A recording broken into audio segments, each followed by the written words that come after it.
मन का कीचड़। बहुत समय पहले की बात है, एक बहुत गरीब इंसान था। उसके साथ उसकी पत्नी और 2 छोटे छोटे बच्चे भी थे। उसका अपने परिवार का पालन पोषण करना बहुत कठिन हो गया था।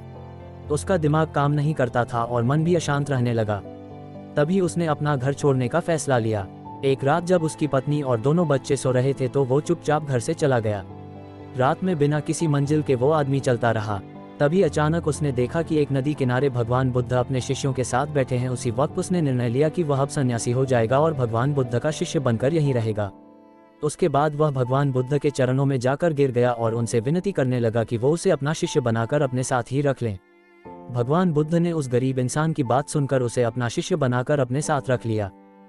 भगवान बुद्ध अपने शिष्यों के साथ आगे बढ़ते हैं। रास्ते में चलते चलते थक गए थे। सब रुककर एक पेड़ के नीचे विश्राम करने लगते हैं। तभी भगवान बुद्ध को गर्मी के मारे बहुत तेज प्यास लगने लगी। उन्होंने अपने नए शिष्य से कहा, यहाँ पास में ही एक सरोवर है, तुम जाकर वहां से पानी ले आओ।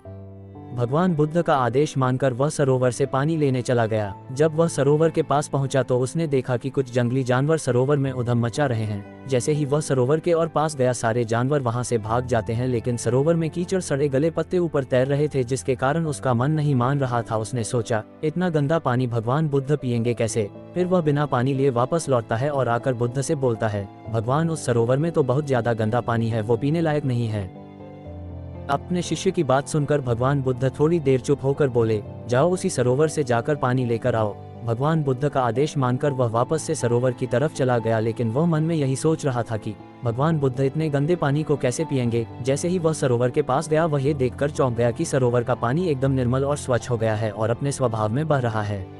उसने पानी लिया और भगवान बुद्ध के पास आते ही उनसे प्रश्न करता है, भगवान, थोड़ी ही देर में सरोवर का मैला पानी इतना साफ कैसे हो गया। फिर बुद्ध ने उसे समझाते हुए कहा, जब जानवर पानी में उधम मचाए हुए थे तब सरोवर का कीचड़ उभर आया था, लेकिन कुछ देर शांत रहने पर कीचड़ फिर से नीचे बैठ गया और पानी पहले जैसे फिर से निर्मल और स्वच्छ हो गया। ठीक इसी तरह से हमारे मन की स्थिति भी ऐसी ही होती है। जीवन की कठिनाइयों और भाग दौड़ हमारी मन में उथल पुथल पैदा कर देती है, जिसके कारण हम बिना सोचे समझे गलत निर्णय ले लेते हैं। लेकिन कोई भी निर्णय लेने से पहले अगर हम अपने चित्त को शांत रखें और धैर्यपूर्वक बैठकर सोचें तो हमारे मन की वो उथल पुथल भी पानी की कीचड़ की तरह नीचे बैठ जाती है और तब हम जो भी निर्णय लेते हैं वो हमेशा सही होता है। इसलिए बुरे समय में इंसान को अपना धीरज नहीं खोना चाहिए।